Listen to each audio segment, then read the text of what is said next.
77 days until the day of decision, when the American people decide whether this man, who descended an escalator in his gaudy building a decade ago, will become the commander-in-chief again. This is the warning.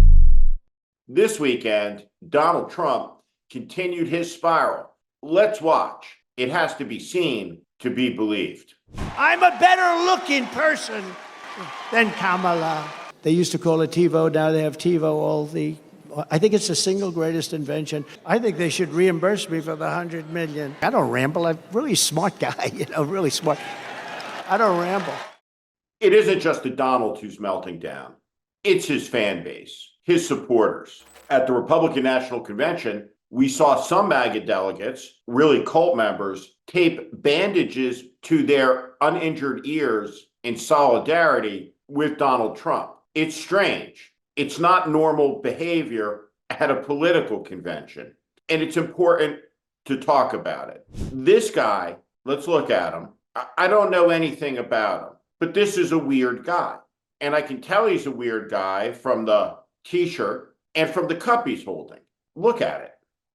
This movement has gone off the rails. At some level, there's weirdos like this guy, this strange couple, that are probably harmless. But then there are people like Stephen Miller and Stephen Chung, who are certified grade A little Eichmanns.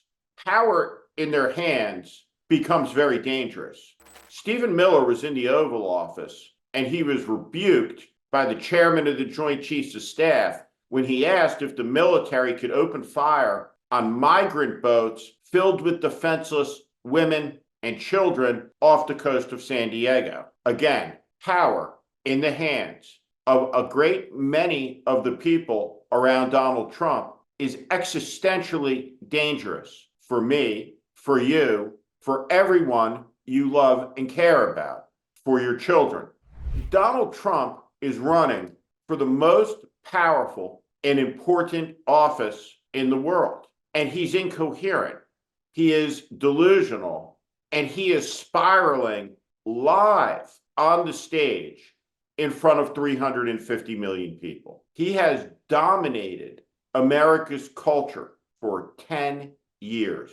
And now, this gathering in Chicago should be the beginning of his end. Because what ends Trump and Trumpism is better.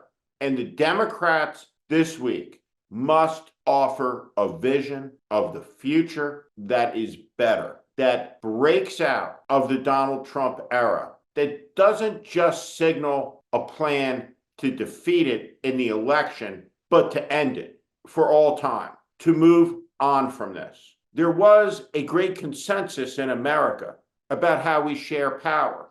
It's why there was a peaceful transition of power for over 200 years. But that's all done now because of Donald Trump. And so we live in this fraught space, wondering if our democracy will survive. Can it survive? Can it overcome the cancer that has attacked it? And this is the cancer. The cancer is Trump. And so now, at this Democratic convention, we will see figures of the past. We will see President Clinton and Secretary Clinton and Barack Obama and Michelle Obama. But this election is not about the first decade of this century. It's not about the second. It must be about the third, fourth, fifth, and sixth. It must be about the creation and sustainment of peace in the world, of another American century. We are a nation that has gone through a long season of political crisis, and it must end for the sake of our children. The consequences of a complete collapse of trust in every institution that I can think to name in the country is the election of someone like Trump. When a people believe in nothing, when they think everything is rotten, this guy becomes possible. And there is something that must be said on this, the first day of the Democratic National Convention when President Biden speaks and delivers a valedictory.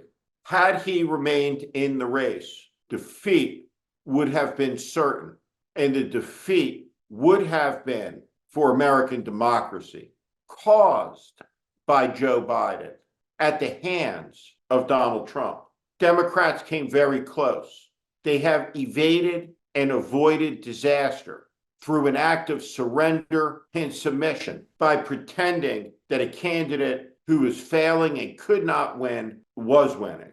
Thankfully, that's all over now. The vice president has performed flawlessly. In fact, more flawlessly than any presidential candidate ever for a sustained period of time while introducing herself. It has been an extraordinary season leading into this Democratic convention, but now the tough part begins. Kamala Harris will leave the convention with momentum.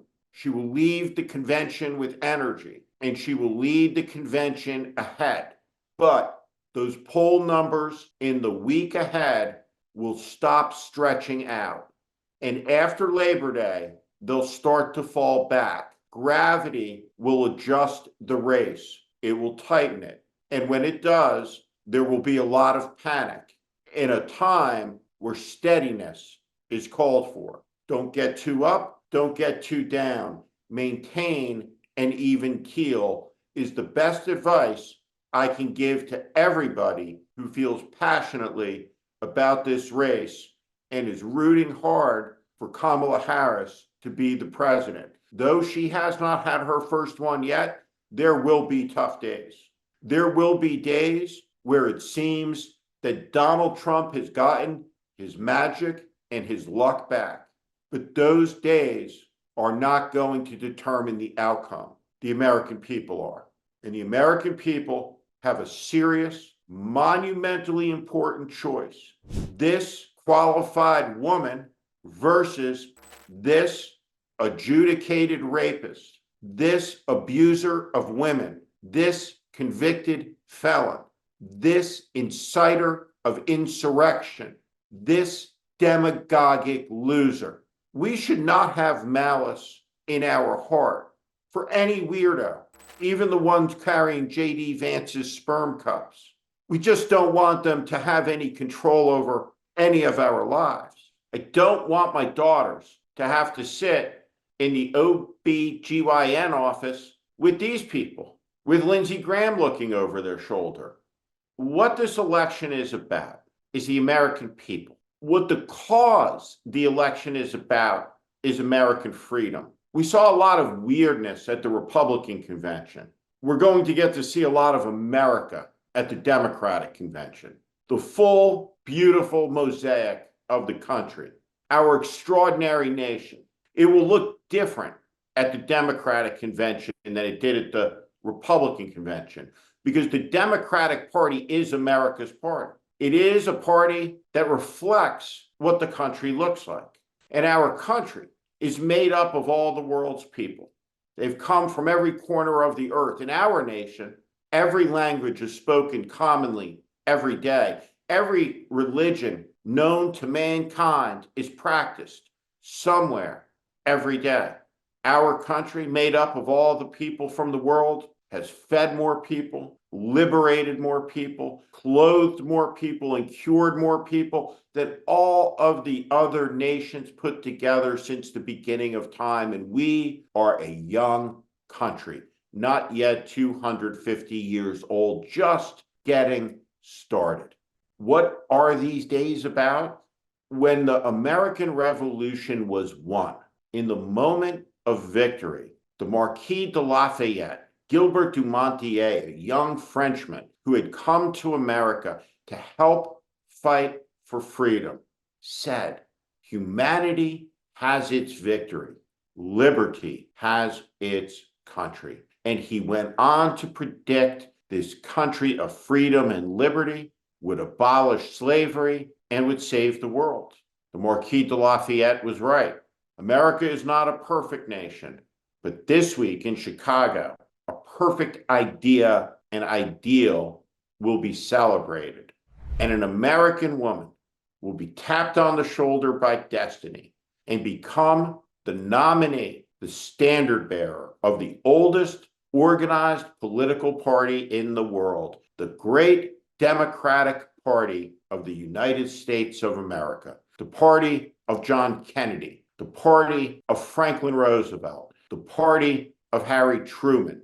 This party, Democratic Party, has been called forward by destiny many, many times at hours of grave crisis for the United States, and it has put forward the leaders that have saved freedom time and time and time again. And now the party has chosen another.